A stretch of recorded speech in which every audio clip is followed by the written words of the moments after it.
আচ্ছা, তারেক রহমানকে তো আসার জন্য আমরা নিজেরাও অনেকবার প্রত্যাশা করেছি, যেহেতু প্রায় ১.৫ বছর হয়ে গিয়েছে বাংলাদেশে জুলাই আগস্ট বিপ্লব হয়েছে। তিনি আরও আগে আসতে পারলে এটাই দেশের জন্য এবং ওনার জন্য, দলের জন্য বেশি ভালো হতো। তো এরপরে অবশেষে তিনি আসছেন, আমরা ওনাকে মোস্ট ওয়েলকাম জানাই। বাংলাদেশের রাজনীতিতে শঙ্কা তৈরি হচ্ছে, আমি আশা করব তিনি এসে বাংলাদেশের রাজনীতির নতুন ধারা তৈরি করবেন, উদারতার পরিচয় দিবেন। বিগত সময়ের যে কাদা ছড়াছড়ির রাজনীতি সেটা পরিহার হবে এবং ধ্বংসের যে রাজনীতি, হত্যা, চাঁদাবাজি, এগুলো টোটালি স্টপ করে তিনি বাংলাদেশে নতুন ধারার একটি রাজনীতি প্রতিস্থাপন করবেন। আমি কথা দিচ্ছি, ছাত্র শিবিরের জায়গা থেকে না, শুধুমাত্র বাংলাদেশ সচেতন নাগরিক হিসেবে আমরা ঐক্যবদ্ধভাবেও সহযোগিতা করব পরস্পরকে, এবং সেই স্বপ্নের বাংলাদেশ, আমাদের শহীদ হাদি ভাইয়ের যে স্বপ্নের বাংলাদেশ, সেটা বিনির্মাণে আমরা পাশে থাকবো সবার, ইনশাল্লাহ। আচ্ছা দেখুন, এই বিষয়টাও আমি কিছুদিন আগে একটা জায়গায় ব্যাখ্যা দিয়েছি। এখন আমরা ছাত্রদের প্রতিনিধি, আমরা বাংলাদেশটাকে কিভাবে দেখতে চাই এটা আমাদের বিভিন্ন মঞ্চে গিয়ে, বিভিন্ন প্ল্যাটফর্মে গিয়ে উপস্থাপন করা দরকার।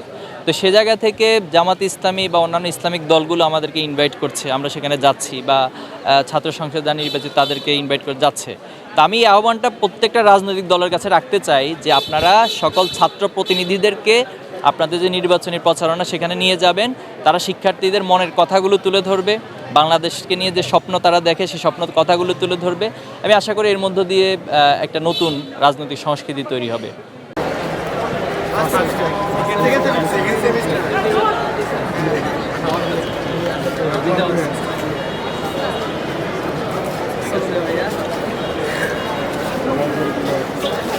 সায়েন্স ফেস্ট আয়োজন করে থাকি, এভাবে নানান আয়োজনের মধ্য দিয়ে আমরা শিক্ষার্থীদেরকে প্রমোট করতে চাই যে জ্ঞান বিজ্ঞানের উৎকর্ষতার জন্য, পৃথিবীতে নেতৃত্ব দেওয়ার জন্য আমাদেরকে পড়ার অভ্যাস করে তুলতে হবে।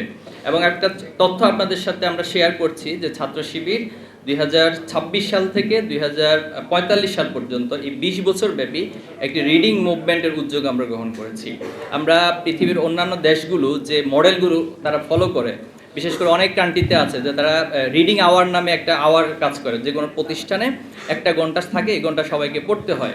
এরপর ফ্যামিলি রিডিং টাইম নামে একটা টাইম তারা মেনটেন করে থাকে। এভাবে করে ফ্যামিলি থেকে ব্যক্তিগত উদ্যোগে, সোশ্যাল উদ্যোগ এবং রাষ্ট্রীয় বিভিন্ন নানান উদ্যোগের মধ্য দিয়ে পৃথিবীতে যারা উন্নত দেশগুলো রয়েছে তারা এই মডেলগুলো ফলো করে।